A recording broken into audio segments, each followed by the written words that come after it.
Harakati kwa ajili ya Jamhuri na Demokrasia. Washington, tarehe 22 Mei 2025, kwa Mheshimiwa Filippo Grandi, Kamishna Mkuu wa Umoja wa Mataifa kuhusu wakimbizi UNHCR. Geneva, Uswisi. Kichwa: shida ya wakimbizi wa Rwanda na wakazi wa asili wa Kongo wanaotishiwa kurudishwa kwa nguvu Rwanda. Mheshimiwa Kamishna Mkuu, harakati kwa ajili ya Jamhuri na Demokrasia inapenda kupitia barua hii kukufahamisha kuhusu wasiwasi wake mkubwa juu ya hali mbaya inayowakumba wakimbizi wa Rwanda waliopo katika Jamhuri ya Kidemokrasia ya Kongo DRC, hasa katika maeneo ya Goma na Bukavu ambayo sasa yako chini ya udhibiti wa jeshi la Rwanda linalofanya kazi chini ya kivuli cha kundi la waasi la M23.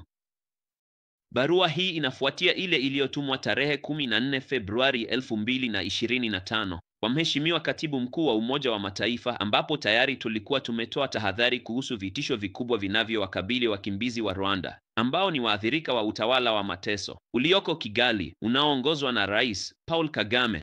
Kwa bahati mbaya, matukio ya hivi karibuni yanathibitisha hofu zetu kuu.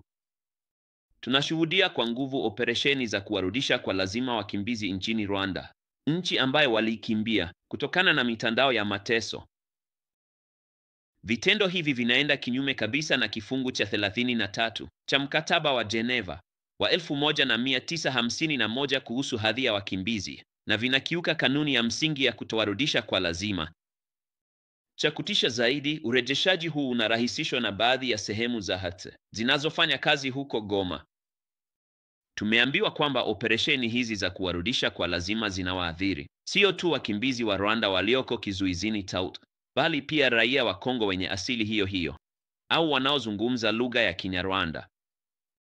Wakongo hawa wanaporwa mali zao na waasi wa M23 wanaoungwa mkono na vikosi vya ulinzi vya Rwanda katika DIF, na wanakumbwa na ukatili mkubwa, ikiwa ni pamoja na kuharibiwa kwa vitambulisho vyao kwa tuhuma zisizo na msingi za kuwa wanachama wa FDLR.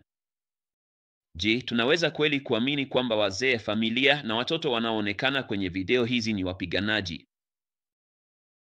Tunaomba kwa dhati mfuatilie kwa karibu hatima ya wanaume wengi wakimbizi ambao hawapo miongoni mwa waliorejeshwa, na kuna hofu kwamba wamekamatwa au hata kupotea. Wanawake na watoto waliopitishwa Rwanda hawawezi kuwakilisha idadi yote ya watu wanaohusika. Tunaona kwamba ukatili huu ni matokeo ya moja kwa moja ya kutokuchukuliwa hatua kwa muda mrefu kwa wahusika wakuu wa utawala wa Rwanda na M23 kwa zaidi ya miaka 30. Chini ya uongozi wa Paul Kagame, wale walio DIF, ambao wakati mwingine huitwa mashine ya kuwa, wananufaika na kutokuchukuliwa hatua, jambo linalowezesha ukiukwaji mbaya zaidi wa haki za binadamu.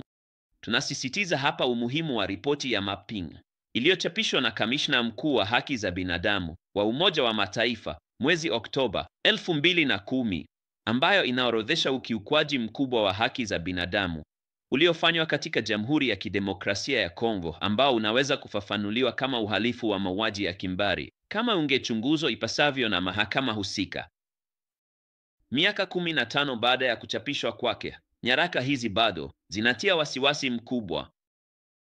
Zaidi ya Wakongo milioni 10 wanakadiriwa kupoteza maisha yao. Mamilioni ya wanawake wametendewa ukatili wa kingono, na ukatili unaendelea kila siku katika maeneo yanayokaliwa na M23 uko DFO.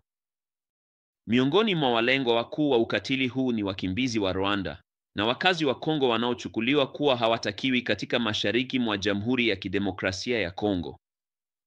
Kuhusiana na jambo hili, tunasisitiza kwamba hatua zinazohitajika zichukuliwe mara moja ili kukomesha ukatili huu. Tunaomba HCR ihakikishe ulinzi wa kweli kwa wakimbizi wa Rwanda ambao bado wapo katika Jamhuri ya Kidemokrasia ya Kongo, waliotelekezwa na jumuiya ya kimataifa. Wale waliohusika na uhalifu huu dhidi ya ubinadamu watambuliwe, wafikishwe mbele ya sheria na wahukumiwe ili kukomesha kabisa mzunguko wa kutowajibika. Tunaomba HCR ifanye uchunguzi kuhusu hatima ya wakimbizi waliorejeshwa kwa nguvu Rwanda, hasa wanaume ambao kupotea kwao kunatia wasiwasi. Tukisubiri hatua madhubuti na ya haraka kutoka kwenu, tunakushukuru Mheshimiwa Kamishna Mkuu kwa umakini utakaotoa kwa wito huu unaotolewa kwa jina la utu wa binadamu na sheria za kimataifa. Tafadhali pokea, Mheshimiwa Kamishna Mkuu, heshima zetu za dhati. Kwa niaba ya MRD, B.